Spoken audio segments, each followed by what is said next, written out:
చూస్తూ ఉన్నారా? ఒక సంఘటన, ఒక సత్యాన్ని, ఒక మంచి మాటను చెప్పడానికి వచ్చాము. ఆ మంచి మాట చెప్పే ముందు 2021-2020 సంవత్సరంలో మనందరికి తెలిసిన భయంకరమైన ఒక వ్యాధి వచ్చింది. ఏమిటి ఆ వ్యాధి అంటే కరోనా వ్యాధి. ఈ లోకంలో మానవులకి ఎన్నో రోగాలు ఉన్నాయి. కొంతమందికి క్యాన్సర్ జబ్బు వస్తుంది, మరికొంతమందికి గుండె జబ్బు వస్తుంది, మరికొంతమందికి ఏదో ఒక రోగం వస్తూ ఉంటుంది. అయితే 2021 సంవత్సరంలో ప్రపంచ యావత్తు గడగడ వణికించే ఒక భయంకరమైన రోగం ఒకటి వచ్చింది. ఏమిటి ఆ రోగం అంటే కరోనా వైరస్. ఆ కరోనా వైరస్ వచ్చినప్పుడు పక్క నుంచొని మాట్లాడడానికి కూడా భయపడేవాళ్ళు, చుట్టాలు ఇంటికి రావడానికి భయపడేవాళ్ళు, పలకరించేవారు ఉంటే భయపడేవారు, ఒక ఊరి నుంచి ఇంకొక ఊరికి వెళ్ళేవారు ఉంటే భయపడేవారు. ఎందుకో తెలుసా? అది మహాభయంకరమైన వ్యాధి. అందుకని ఆ వ్యాధి గురించి మానవుడు గడగడ వణుకుతూ భయపడుతూ, ఇదిగో చనిపోతే దగ్గరికి వెళ్ళి ఏడ్చే పరిస్థితి కూడా లేకుండా అయిపోయింది. అయితే ఒక విషయం, ఆ కరోనా వైరస్ కూడా మందు వచ్చింది, వ్యాక్సిన్ వేశారు, అవునా కదా? అయితే ఒక విషయం, మానవుడు గ్రహించలేని వ్యాధి ఒకటి ఉంది. కరోనా వైరస్ కన్నా భయంకరమైన రోగం ఒకటి ఉంది. ఏమిటో తెలుసా? రోగము పాపం అనే రోగము. ప్రియమైన దేవుని జనాంగమా, మానవుడు గ్రహించలేని, మానవుడు ఊహించలేని రోగం ఒకటి ఉంది. అదే పాపం అనే రోగము. ఈ రోగం గురించి ఎందుకు చెప్తున్నారయ్యా అంటే, ఈ రోగానికి ఎక్కడికి వెళ్ళా మందు లేదు. ఈ తాగుడనే పాపం అనే రోగము, వ్యభిచారం అనే రోగము,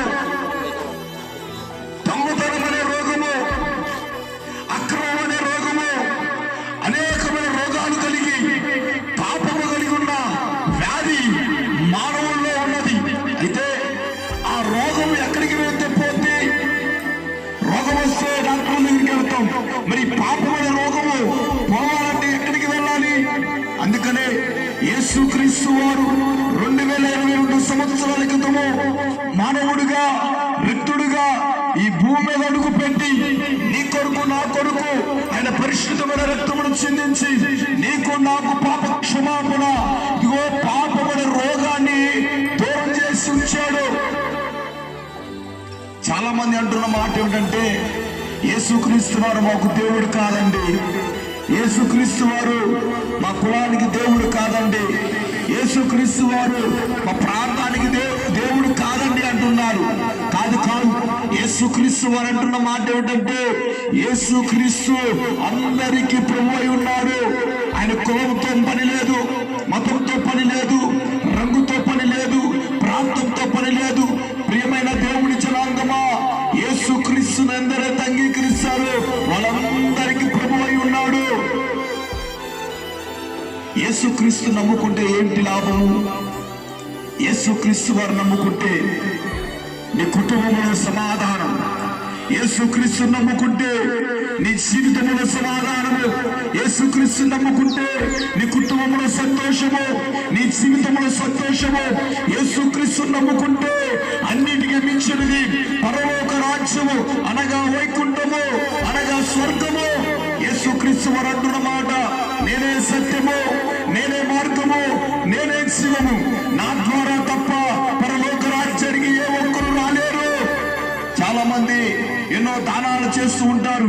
ఎందుకయ్యా ఈ దానము, ఎందుకమ్మా ఈ దానం అంటే, అయ్యా చచ్చిపోయే లోపు ఎంతో కొంత మంచి పనులు చేసి, ఎంతో కొంత దానం చేస్తే పుణ్యం కట్టుకుంటాం, ఆ పుణ్యాన్ని బట్టి ఇదిగో స్వర్గానికి వెళ్తామయ్యా అని అంటూ ఉంటారు.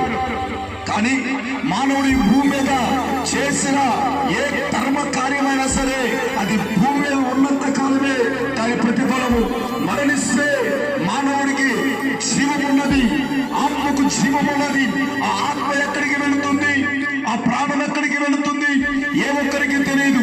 ప్రియమైన దేవుని జనాంగమా, ఈరోజు యేసుక్రీస్తు వారు అదే తెలియజేయడానికి ఈ ప్రాంతాన్ని ఎంతో ప్రేమించి మమ్మల్ని ఇక్కడికి నడిపించి ఉంచాడు. యేసుక్రీస్తు వారు అంటున్న మాట, నేనే సత్యము, నేనే జీవము, నేనే మార్గము, నా ద్వారా తప్పనే పరలోక రాజ్యానికి ఏ ఒక్కరు రాలేరు, అనగా స్వర్గానికి ఏ ఒక్కరు వెళ్ళలేరు. రోజు నువ్వు ఏ ధర్మ కార్యములు చేసిన, పుణ్య కార్యములు చేసిన, అది భూదానం కావచ్చు, వస్త్రదానం కావచ్చు, రక్తదానం కావచ్చు, ఇదిగో ఏదైనా సరే, ఆ దానం ఏదైనా సరే, అది నేను